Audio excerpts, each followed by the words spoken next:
நான் கிறிஸ்டினு. உங்க வீடியோலாம் நெறைய பார்த்துருக்கேன். எனக்கு இன்னும் திருமணம் ஆகல. ஆனா, ஹிந்துவோட பரிகாரம்லாம் எனக்கு செய்றதுக்கு விருப்பம் கிடையாது. ஸோ, நான் செய்ற மாரி எனக்கு ஏதாவது பரிகாரம் இருந்தா சொல்லுங்க. திருமணம் ஆகுறதுக்கு. முதல்ல நீங்கள் ஒரு கிறிஸ்டியனு. என்னோட வீடியோலாம் பார்த்துருக்குறீங்க. நன்றி. மத சார்பில்லாத தன்மையாக நம்மளோட வீடியோ பார்க்குறீங்க. அது நன்றி.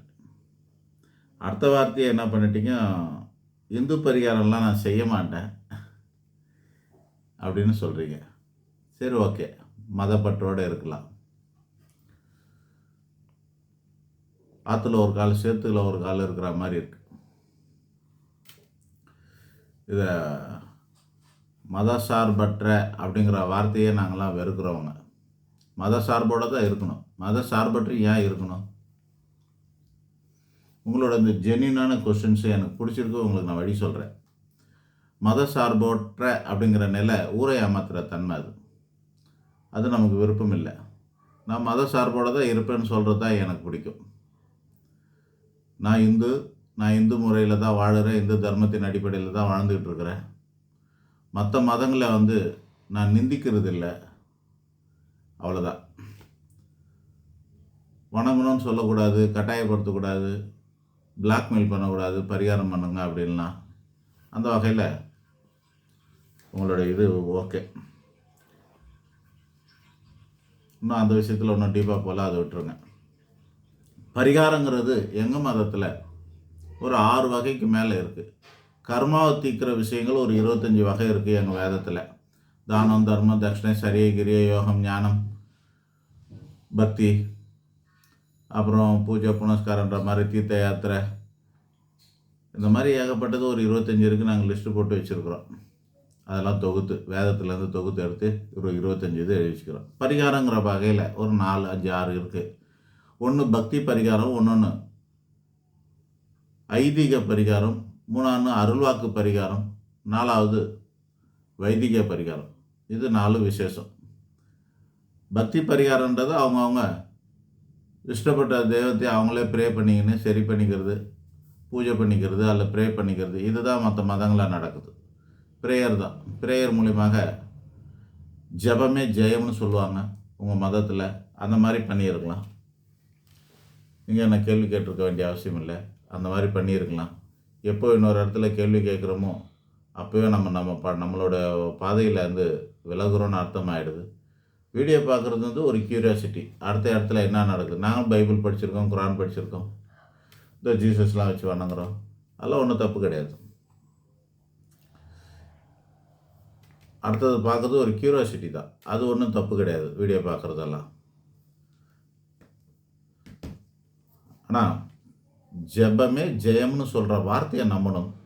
நீங்கள் ஜெபம் பண்ணணும், அன்றாடம் ஜெபம் பண்ணணும், இதை குறித்தே ஜெபம் பண்ணணும். இப்படிலாம் பண்ணால் நடக்கிறதுக்கு நிறைய வாய்ப்பு இருக்குது.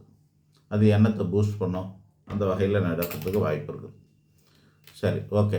இதெல்லாம் பக்தி பரிகாரம்னு சொல்லுவோம். 2வது ஐதீக பரிகாரமாக காலகாலமாக நம்பப்படுவது. பரிகார ஸ்தலங்கள், கும்பகோணம் பக்கத்தில் இருக்க கோவில்கள், அங்கே இங்கே எல்லாம் போகிறது. பரிகார ஸ்தலங்கள் கும்பகோணம் பக்கத்தில் இருக்க நவகிரக ஸ்தலங்கள்லாம் போகிறது, காலாஸ்திரி போகிறது, இந்த மாதிரியான கோவில்களுக்கெல்லாம் போகிறது பழம்பெருங்காலுக்கு.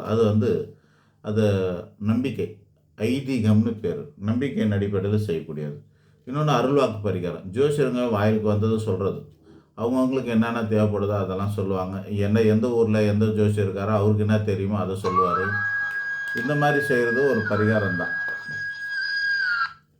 அப்படியும் செய்யலாம். இது பேர் அருள்வாக்கு பரிகாரம். அவருக்கு ஏதோ சாமி சித்தியாக இருக்கும், இவர் ரெக்கமெண்ட் பண்ணி அனுப்பிச்சாருனாக்கா அதெல்லாம் சரியாகும். அந்த மாதிரி ஐதீக பரிகாரம், இது அருள்வாக்கு பரிகாரம் இருக்குது. கடைசியாக வேதத்தில் இருக்கக்கூடிய வைதிக பரிகாரம், சாஸ்திரிகளை வச்சு முறையான வேத பண்டிதர்களை வச்சு செய்யப்படுவது வைதிக பரிகாரமாகும்.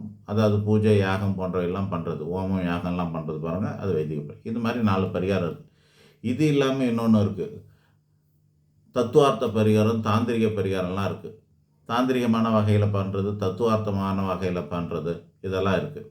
இதில் லாஜிக்காக இந்த தத்துவார்த்த பரிகாரத்தை காரகன் நாங்கள் ஜோசியத்தின் அடிப்படையிலேயே உங்கள் மதத்துக்கு விரோதம் இல்லாத வகையில் சில பரிகாரங்கள் சொல்லுவோம். அந்நிய மதத்தினர் வரும்போது அவங்களுக்கு சொல்லக்கூடிய பரிகாரங்கள் என்னவாக இருக்கும்னா, இந்த மாதிரியான பரிகாரங்களை நாங்கள் சொல்லுவோம். உதாரணத்துக்கு நீங்கள் கேட்ட கேள்விக்கான பதில் சொல்கிறோம். கல்யாணம் ஆகணும் அப்படின்னா, கல்யாணக்காரகன்னா நாங்கள் என்ன நினைப்போம் அப்படின்னாக்கா, சுக்கிரன்னு சொல்லிட்டு முடிவு பண்ணி வச்சுக்கிறோம். இந்த சுக்கிரன் உங்கள் ஜாதகத்தில் சரியாக இல்லைன்னு அர்த்தம்.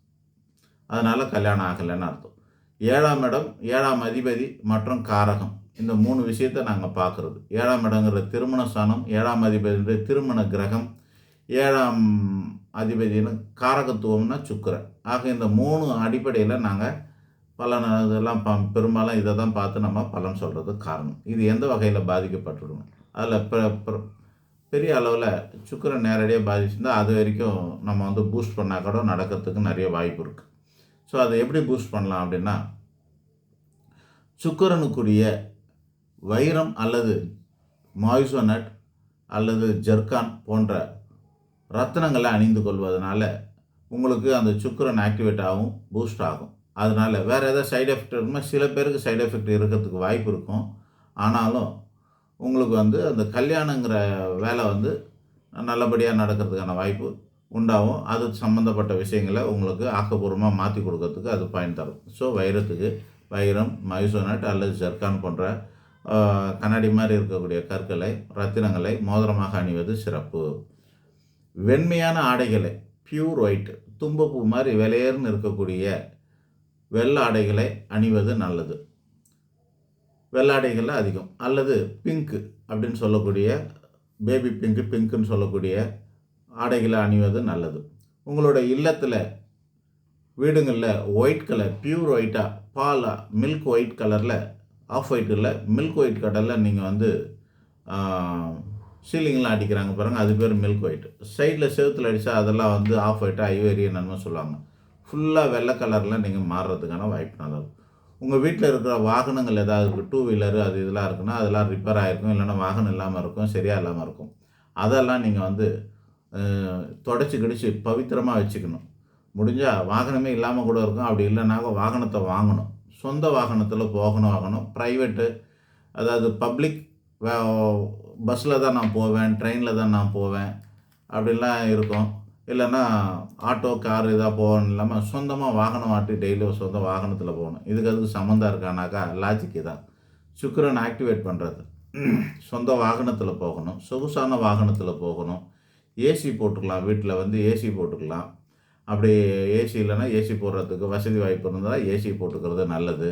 முக்கியமாக துணிமணிகளை அயன் பண்ணி நீட்டாக சுத்தமாக தினமும் ஒரு ஆடையாச்சு, தினமும் ஒரு ஆடை அப்படிங்கிற மாதிரி. ஒரே ஆடையை 2 நாள் 3 நாள் நம்ம இப்படி தானே போனோம், நான் நல்லா தானே இருக்குது அயனிங் காலையிலே அப்படி இப்படின்னு சொல்லிட்டு மறுநாளும் அதுவும் போடாமல் அன்றாடம் நல்லா 4 மணி பொழுதோடு வர்ணம் பண்ணுறாமல் இல்லாமல் ஒரு நாளைக்கு ஒரு ட்ரெஸ் ஆச்சு. ட்ரெஸ்ஸை வந்து பவித்திரமாகவும் அதாவது அழுக்கு இல்லாமல் வெளியேறுன்னு புது ஆடைகளை, கிழிச்சல் இல்லாமல், சேவேரி போகாமல், பழைய ஆடைகள் இல்லாமல் புது ஆடைகளெல்லாம் வாங்கிக்கணும். இல்லைன்னா ஒன்றும் பெரிய பிரச்சனை இல்லை, ஒரு 1/2 டசன் ஒயிட் ஷர்ட்டு வாங்க வேண்டியது தான். அந்த மாதிரி வெள்ளை கலரை ட்ரெஸ்ஸை போட்டுக்கணும், புது ஆடைகளை போட்டுக்கணும். நம்மளை சுற்றி வெண்மையான கலரை கொண்டு வர பார்க்கணும். அப்புறம் தலையில் எண்ணெய் வச்சு தலைவார கற்றுக்கணும். ட்ரையாக இல்லாமல் தலை வந்து கொஞ்சம் ஷைனிங்காக இருக்கிற மாதிரி பார்த்துக்கணும். இப்படி நீட்டாக சேவ்லாம் பண்ணி, ஆணாக இருந்தால் சேவ்லாம் பண்ணி நீட்டாக இருக்கணும்.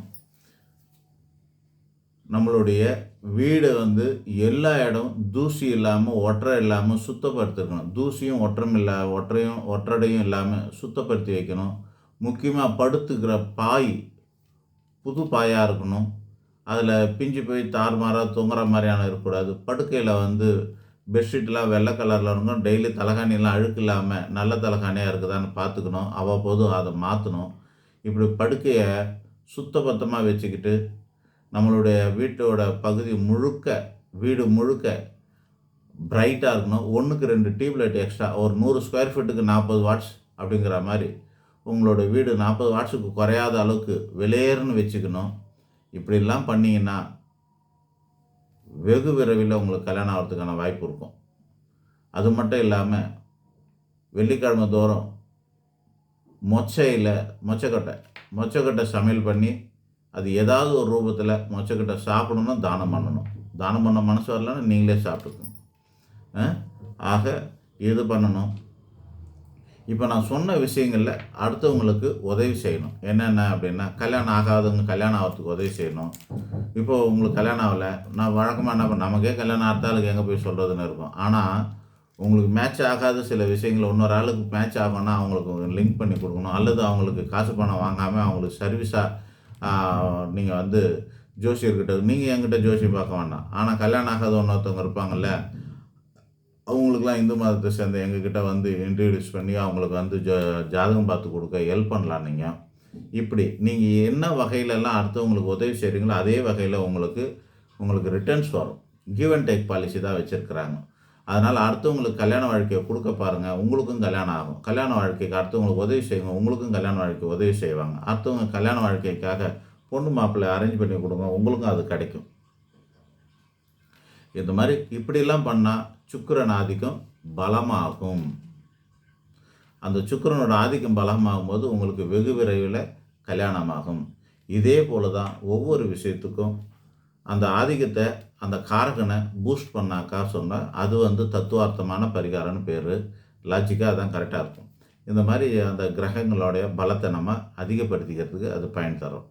காலில் இருக்க செருப்பு மட்டும் வெள்ளை கலராக போடாமல் மீதி எல்லாமே வெள்ளை கலராக போட்டுக்கிட்டு வாங்க. நல்லது நடக்கும். நன்றி, வணக்கம்.